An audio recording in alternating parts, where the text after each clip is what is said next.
இதுல ஒரு return complaint எழுதி கொடுங்க.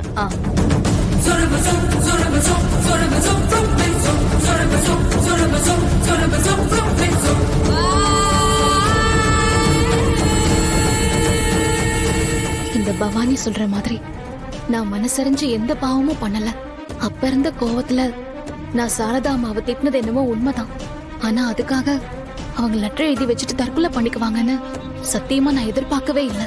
ஆனா இதையே சாக்கா வச்சு என்ன உள்ள தள்ள பாக்குறா இந்த பவானி. நியாயம், நீதி, நேர்மை இதெல்லாம் இன்னும் உயிரோட இருக்குன்னா என்னை வந்து காப்பாத்திட்டோம்.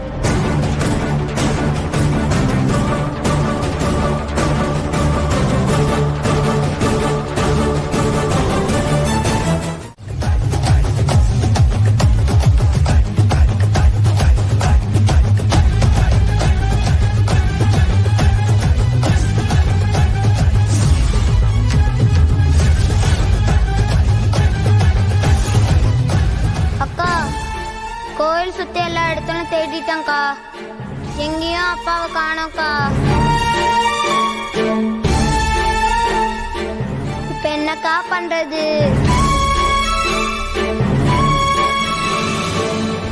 ஏன் பாப்பா நீங்க ரெண்டு பேரும் தனியா என்ன பண்ணிட்டு இருக்கீங்க?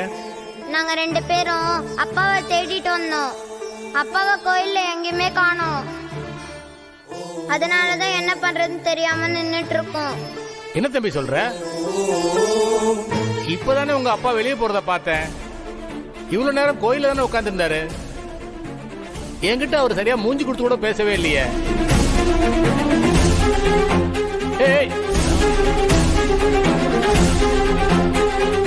இன்னைக்கு இவங்க எல்லாருக்கும் என்ன ஆச்சு? அந்த தம்பியும் கேள்வி கேட்டா பதில் சொல்லாம போயிட்டாரு. இந்த பசங்களும் இப்படி ஓடுறாங்களே, என்னவா இருக்கும்?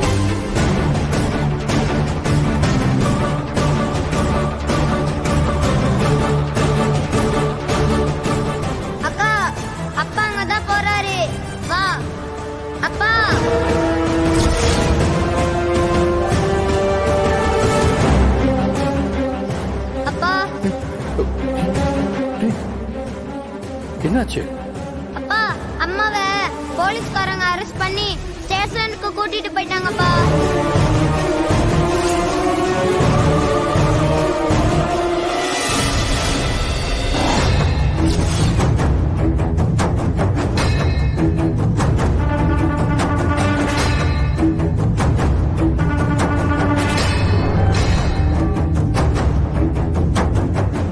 பாரதியை உடனே ரிலீஸ் பண்ணுங்க. என்ன சார் சொல்லிட்டு இருக்கீங்க? பாரதியை ரிலீஸ் பண்ண சொல்லி சொன்னேன் சார். ஆதி, நீ என்ன பேசுறன்னு தெரிஞ்சுதான் பேசுறியா? உன் அம்மா சாரதா சாகறதுக்கு இதோ இங்க நிக்கிறாளே பாரதி, இவதான் காரணம். இவ பேசின பேச்ச தாங்க முடியாம தான் உங்க அம்மா என்னோட அக்கா தற்கொலை பண்ணி செத்து போயிட்டா.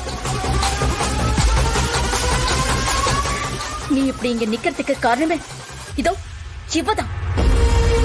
எவ்வளவு போய் அரெஸ்ட் பண்ண வேணா, ரிலீஸ் பண்ணுங்கன்னு சொல்ற. சித்தி போதும், நிறுத்துங்க.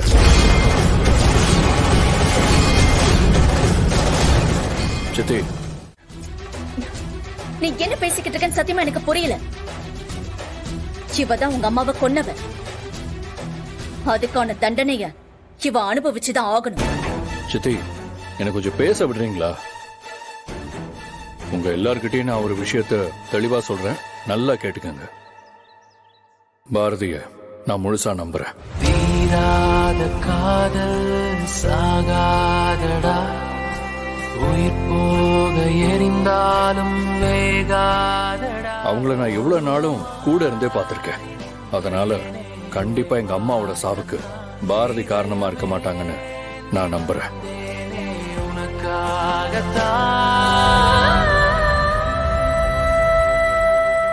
அன்னைக்கு இருந்த சூழ்நிலையில நான் தப்பான முடிவு எடுத்திருக்கலாம். ஆனா அந்த தப்ப இப்ப சரி பண்ணணும்னு நினைக்கிறேன். நிதயமே கடனாக கடனாக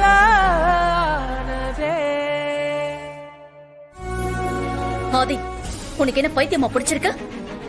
அப்ப நாங்க என்ன போய் சொல்லிக்கிட்டு இருக்கோம் நினைச்சுக்கிட்டு இருக்கியா? சித்தி தயவு செஞ்சு என் நிலைமையை புரிஞ்சுக்கோங்க. நீங்க பேசுறத மறுத்து பேசணுங்கிற எண்ணத்துல நான் இதை சொல்லல. திரும்பவும் சொல்றேன், எனக்கு பழைய விஷயங்கள் எதுவும் சுத்தமா நினைவுல இல்ல. பாரதியோட நான் எப்படி வாழ்ந்தேன்னு எனக்கு ஒரு விஷயம் கூட ஞாபகத்துக்கு வரவே இல்லை.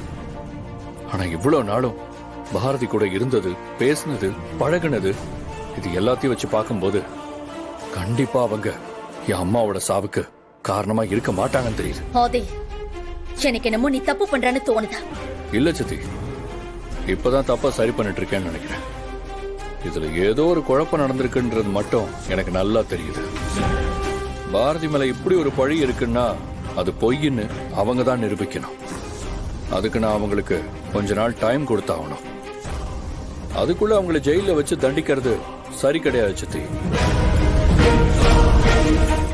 நீங்க என் அம்மாவோட சாவுக்கு பாரதி தான் காரணம்னு சொல்றீங்க. அப்படி இல்லைன்னு பாரதியை நிரூபிக்கிட்டோம். ஆனா பாரதி மேல எனக்கு நம்பிக்கை இருக்கு. நான் தொட்டு தாலி கட்டின என்னோட மனைவி பாரதிக்கு ஒண்ணுன்னா அவங்களுக்காக நான் வருவேன்.